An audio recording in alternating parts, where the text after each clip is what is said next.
Guys, good morning. Happy Thursday. It's Daryl here. It's 8 a.m. here in Connecticut on the East Coast. I want to talk a little bit about Dante Wright, Kim Potter, and the whole situation here that happened in Brooklyn Center in Minnesota. Okay, so for all intents and purposes, it appears to be an accident. If it wasn't an accident, it was really good acting. I mean, I don't know how else to put it. Could this have been, some kind of preconceived thing? Next time somebody struggles or joking around, I could pretend.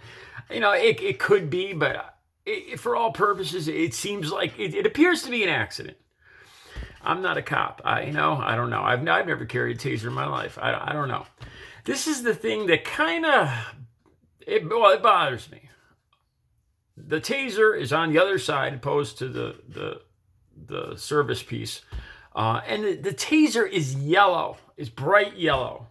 So when she was holding that out in front of her at the suspect, I mean, it's obvious what she was holding was black and not yellow.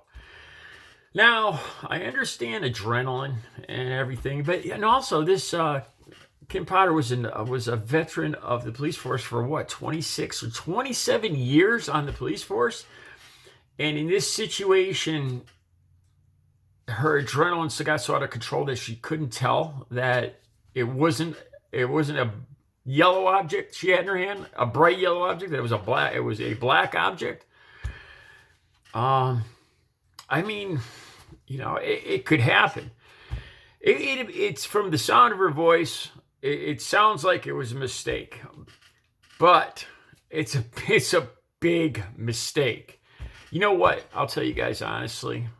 I keep thinking about Dante Wright and his body. This is tough to talk about, but this is what constantly goes through my head every time I think about this or see it on TV. The point blank range. I'll warn you guys, it might get a little graphic what I'm going to say. What goes through my head is at point blank, the path of that projectile that it supposedly hit him in the chest on the left side of his heart. And I can't help but think of what this did to his internal organs, his heart, his lungs, just the obliteration of everything moving through his body cavity. I know it's graphic, but being honest, that's what I keep thinking about. When I see that video and you can see the path that the projectile was going to take, I'm like, it makes me cringe.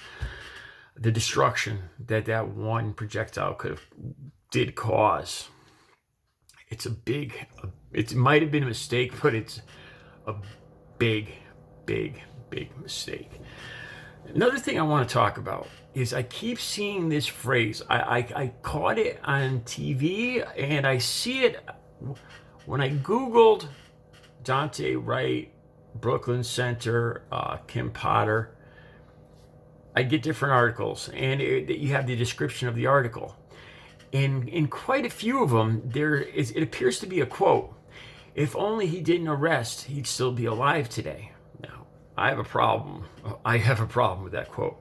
So over the last hour or two, I've been trying to lock down who said that. Was it the police chief? Because like I said in the descriptions, you start to see the beginning of the sentence, and they're talking about the police chief talking about this. But yet I can't find it in the article. So I can't nail down who said this. And if somebody didn't specifically say it about the Dante Wright, this incident, why is it in all these articles? Or was it said about the George Floyd incident and it got transposed? I don't know, but I keep seeing this sentence. If I can't help but think, if only he didn't resist, he'd still be alive today. I keep seeing that sentence and I can't nail down who said it. I don't know. At this point, I still don't know exactly who said it. You guys could help me out with this. I totally disagree. Kim Potter was the professional. She's the professional that made that stop. It was her duty to be in charge, to be in control of the subject she was going to put under arrest. right? So he doesn't hurt himself or somebody else. It was her duty to. She needs to be able to physically perform that task, that being a professional. That is required of her. That's a requirement. She couldn't do that. She didn't do that. He pulled free and jumped. And not only did he pull free, but he was in that car in a split second. As a professional, she failed right there. And her failure right there to keep him under control ended up causing him his life. Not only her mistake there, but her subsequent mistake for her taser, for her service revolver or service weapon. So I very much disagree. If you're going to use that line, well, if only he didn't resist. You're taking the blame and you're putting it on the African American person. Really, is what you're doing. It's all his fault again. You could easily have an officer that doesn't even try really to control a subject. Lets him get a few steps of running away. Takes out his gun. Oh, if only he didn't run away, he'd still be alive today. It's his fault. No, I'm not buying it. That's not it at all.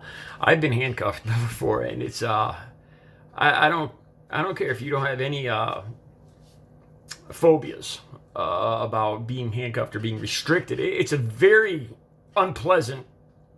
Nobody gets used to have. It's not a. I could understand where your adrenaline would just snap right at that last minute, because that's as you hear that click, that is the last of your freedom. That's the last seconds. And the police, being professionals, I'm sure they've been trained this. That those couple seconds is probably crucial to have your subject under control. Because there's going to be a vast percentage of people that are going to panic or spring and pop right at that last minute as one of those handcuffs click on. I'm sure of this, and yet this didn't happen with Dante Wright. So if there's any, if anybody's going to start, if you're going to start talking about, well, if only somebody did this and not that, it would be Kim Potter not keeping her subject under control. If she intended to arrest him, I'm sure they're trained that this moment is crucial when restraining him. That it'd be the key time when a subject, if he's going to run or resist, it's going to be right at that moment. They should know that. They shouldn't be allowed to be able to break free, and not only break free, but get in the car. And I thought about this too. Getting in that car, he was unarmed. It is pretty damn close to just putting one in his back. So like I said, the thing I can't help thinking about is the damage that must have occurred to Dante's. It's a 20-year-old, and he was a relatively small 20-year-old too. I don't imagine he was be that hard to control. But I can't help but think of the damage that one projectile must have done at point blank range to his internal organs, a father and a 20-year-old kid.